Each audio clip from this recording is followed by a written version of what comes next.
Before I get started with Perfect Abundance Part 5, I want to show you guys something that is new on the TillieTinkTink.com website. And it's this right here. It's the free packing guide. And this is free, it's downloadable, and this is great. A lot of you are going to the beach this summer for staying at condos, and this is a nice little checklist and notes that will help you to be able to pack. This is free. You can just download it, print it out.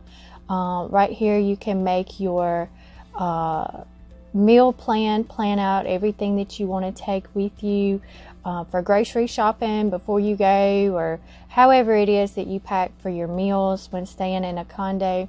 And this is a packing guide that is free for you, just to help remind you of some things that you may not have thought about, especially if you're traveling with kids. So I encourage you to go to TillieTinkTink.com and just click on the bottom free packing guide. That's available for you. There's some other free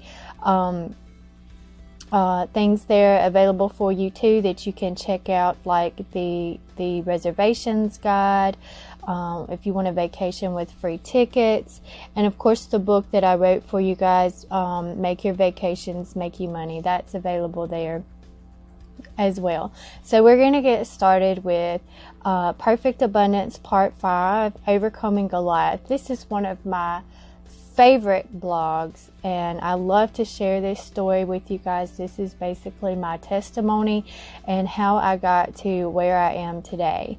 Now again, if you're just now stumbling onto my blog, you might want to start at the beginning of this series. It'll make better sense. So go back to Perfect Abundance Part 1. It's called Little Arrow, and it really is a great place to start if you're just now finding out and stumbling onto Tillie Tink Tink and Perfect Abundance. So one thing I noticed David doing in the early part of his targeted journey toward perfect abundance is I see David doing small things, and this is so important. For example, all of his brothers were called to line up in front of Samuel so that he could figure out which one of Jesse's children would be king. And the whole time, David was watching sheep. And in chapter 17, I see again where his brothers were in the army and they were camped out, and David was watching sheep.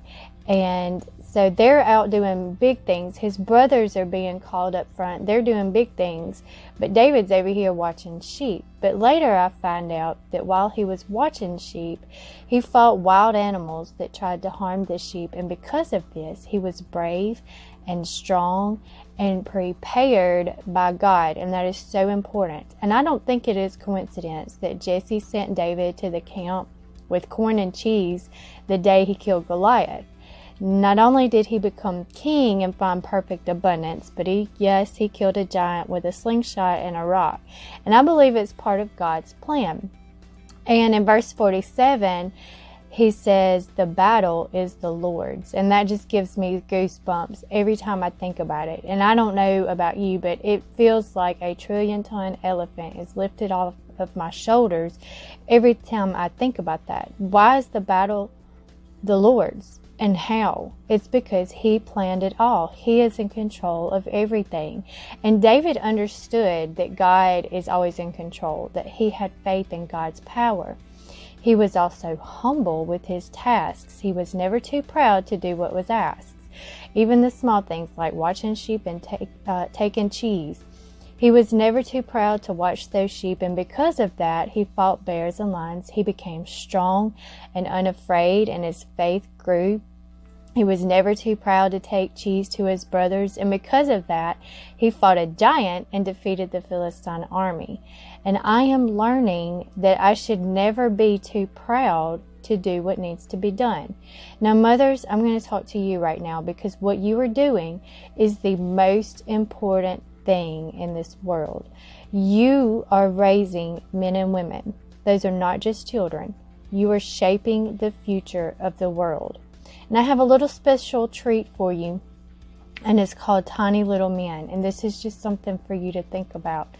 Cleaning tiny messes, picking up tiny toys, tying tiny shoes, making men out of tiny boys, giving little hugs, throwing little balls, saying little prayers, catching little bugs, wiping little tears from little brown eyes, raising little men to be kind and wise, folding tiny shirts, brushing tiny teeth, making tiny moments every chance that I see, tiny hunting trips, fishing with tiny worms, riding down dirt roads, using tiny words, counting slowly to 10, because tiny boys become little men. And I just thought that was a really great poem that's so special from Tillie Tink Tink, and it just kind of puts into perspective how important our job is as a mother. So be humble enough as a mother to realize how important your job as a mother is. Fathers too. And if you don't remember from part 1 or you haven't read it, click and read Perfect Abundance part 1, little arrow. I talk more about how important it is to guide our children like arrows in a quiver. So go back and read it again if you need to, but please know it is the most important humbling job in the world. And I want to point out too that David was prepared by God. So think back on your life. Think about your target. And what in your life did you go through to prepare you for your target? I went through some stuff, and I wrote on here a bunch of symbols, and I said, excuse my dirty mouth, I know this is about God, but it's true. I've been abused, homeless, drunk, high, broke, you name it. I've either been there or know someone who has. I've also gotten degrees and worked as a registered nurse for over a decade, and I have a wonderful, fulfilling marriage and 3 beautiful kids. But had I not had that life, had I not been prepared by God, I wouldn't be able to do what I'm doing today. I would not have the guts, first of all, and second, I probably wouldn't know what to write about or even how to share it or how to talk to people. How have you been prepared by God? Again, this could be a whole nother blog series, and I might do another one, but for now, let's move on. Before defeating Goliath, Saul tried to get David to wear armor, but he refused, saying, I have not proved them, and he took it off. Did anybody ever tell you to go get a quote-unquote real job instead of doing what you were naturally talented at? Take off Saul's armor. It is too heavy for you, and you cannot do what you need to do to kill that giant with it on. I thought I was supposed to be a nurse. I still am, and I still enjoy it. But that armor was heavy, and I wore it for years and years and years. It kept me off my target, and it kept me from what God really had planned for me. Are you wearing heavy armor? It's not wrong, but it just doesn't feel 100% right. We all know how David killed Goliath and how amazing it was. If you don't know, it's in the last part of chapter 17 of 1 Samuel. The death of Goliath was a turning point for David. Along our journey towards perfect abundance, there will be a giant. For some of us, there may be more than one. What I'm talking about is larger than life, overwhelming obstacles that seem earthly impossible to defeat. They are earth-shattering, life-changing. This was my giant. In 2011, I went to work one morning as a registered nurse, a wife, and a mother of 2 young children. I passed out in the bathroom floor and woke up not knowing who I was or who anyone else was. For 2 weeks, I was like this. Doctors from 3 different hospitals and 2 clinics could not figure out what was wrong.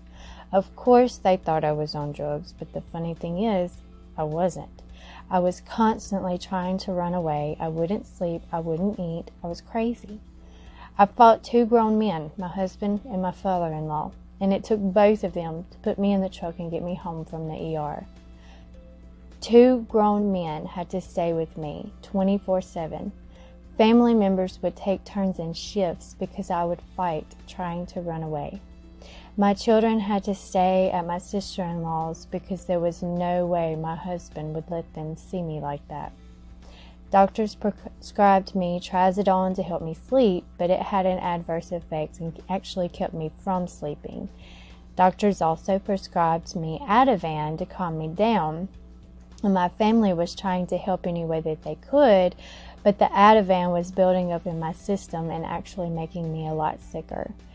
After 2 weeks in all the hospital and doctor visits, and I flashed a pharmaceutical rep at a local clinic, I ended up at a crisis intervention center in another town. And I don't know if you're familiar with those kinds of places, but it is the closest thing you can get to a co-ed jailhouse.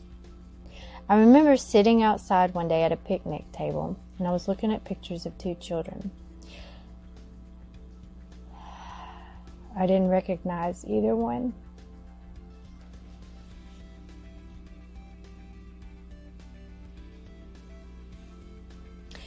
And apparently they were my children. And I remember pleading and asking God, please help me remember my children. And I had a white mark around my ring finger, and I knew there was someone. I knew I was supposed to be married, but I didn't know who he was. I didn't remember anything about him or us. So I tied a piece of string where my wedding band was supposed to be, because we weren't allowed to have jewelry in there. One Sunday morning, about 11 a.m., I was sitting outside on that same picnic table and praying and asking, God, please help me remember, or at least help me get better. And in a still, small voice, not the crazy, psychologically disturbed kind, but the kind of voice that God uses to really speak to us, he said, sing. So I stood up.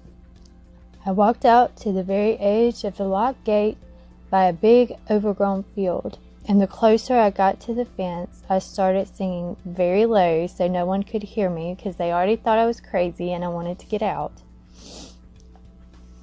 And the closer I got, the stronger the wind blew. And the louder I got, the more I could feel the Holy Spirit inside of me.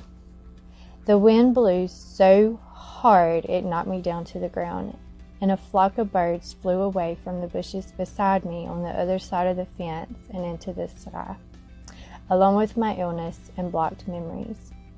Come to find out, that same time my sister-in-law was in church. She had stood up, and everybody in the building started singing and walking around the building and praying for me. Life was great. I had a good job, I had a wonderful husband, I had money, I had beautiful, healthy children, and then Goliath, that earth-shattering obstacle. I'm sure you probably have a scientific explanation for it, but the doctors didn't. The psychologists didn't. I spent over a year in therapy afterwards trying to figure out what happened. I was scared for months to be alone with my children because I thought it would happen again. I thought I would never work as a nurse again because I was too afraid I would hurt someone.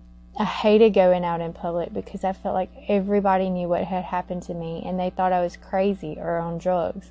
I was embarrassed and I felt like my life was over.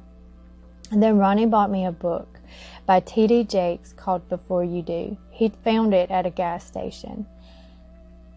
I read it and started reading my Bible. I started studying, and for the first time since I was in high school, I wrote.